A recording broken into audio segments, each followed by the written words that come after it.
झगड़ोली में ग्राम संस्कृति उत्सव मनाया गया। इस दौरान मेरा गांव मेरा तीर्थ पुस्तक का भी विमोचन किया गया। नमस्कार, आप देख रहे हैं थिंक हरियाणा। उपमंडल के गांव झगड़ोली में रविवार को सुबह गांव संस्कृति उत्सव मनाया गया। इस दौरान मेरा गांव मेरा तीर्थ पुस्तक का विमोचन भी किया गया।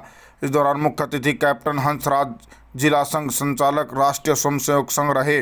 विशिष्ट अतिथि डॉक्टर सुरेंद्र कुमार जैन, अंतर्राष्ट्रीय महामंत्री, विश्व हिंदू परिषद, केंद्रीय विश्वविद्यालय के असिस्टेंट रजिस्ट्रार सुंदरलाल शर्मा, समाज सेवी संदीप मालड़ा, बीएमडी क्लब चेयरमैन लक्की सेगड़ा, हरियाणा पत्रकार एसोसिएशन महेंद्रगढ़ के जिला प्रधान प्रदीप बालोडिया रहे।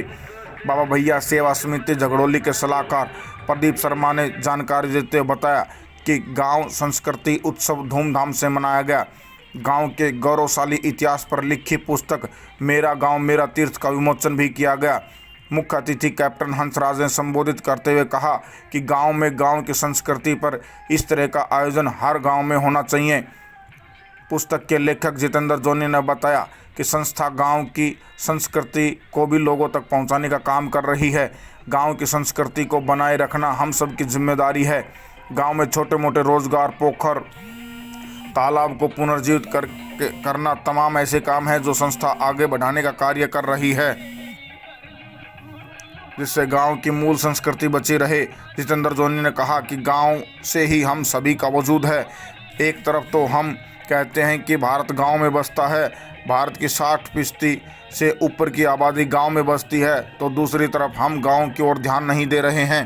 शहर का विस्तार होता जा रहा है, गांव सिकुड़ते चले जा रहे हैं, गांव की परंपरा विलुप्त होती जा रही है।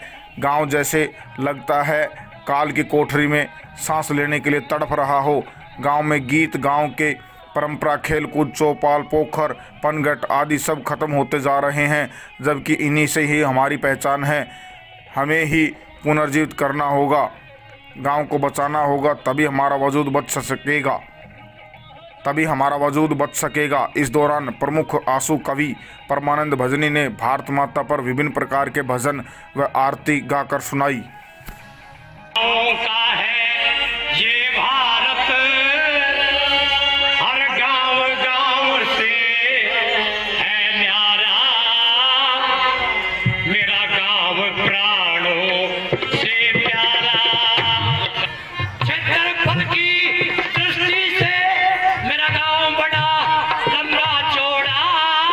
देखिए, वैसे तो ये देश गांव से ही निकलता है और इस देश से अगर गांव निकाल दें तो ये देश निर्जीव हो जाएगा। परंतु आज का विषय और आज का ये जो उपलक्ष्य है, मैं समझता हूँ ये जिले के लिए नहीं, पूरे हरियाणा के लिए गौरव की बात है कि किसी गांव ने अपना इतिहास एक पुस्तक में लिख दिया है कि गांव की आने वाली पीढ़ी उस इतिहास को पढ़ करके प्रेरणा ले सके और सही पथ पर चल सके। अभी जिस युवा ने ये प्रयास किया है वो बता रहे थे कि 2500 गाँव का इतिहास लिखा जाना है और हम उसमें अव्वल पहले ही आ गए हैं।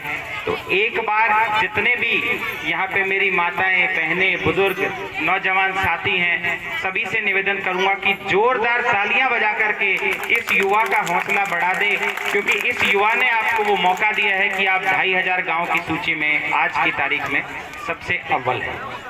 तो मेरा ये सौभाग्य है कि मेरा जन्म सन 1998 में इस धरा के ऊपर हुआ है। इस धरा के ऊपर ऐसे ऐसे महापुरुषों का जन्म हुआ है कि जब आप पुस्तक को पढ़ेंगे आप जानेंगे कि हमारे गांव की क्या ख्याति है। आज वर्तमान समय में जो चल रहा है, देश में चारों तरफ कुछ ना कुछ नया करने का एक प्रकल्प चल रहा है।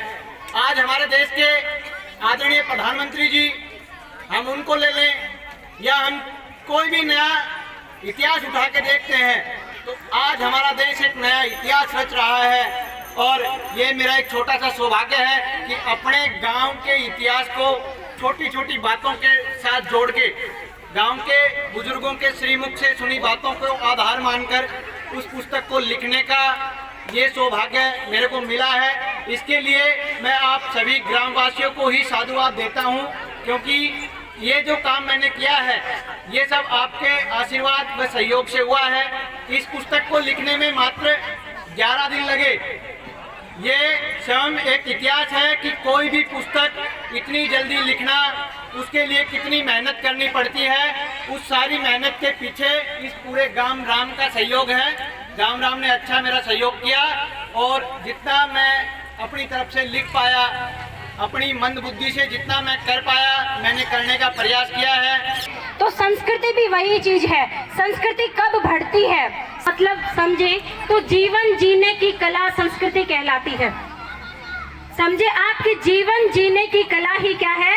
संस्कृति। अधिक समाचारों के लिए चैनल को सब्सक्राइब करें।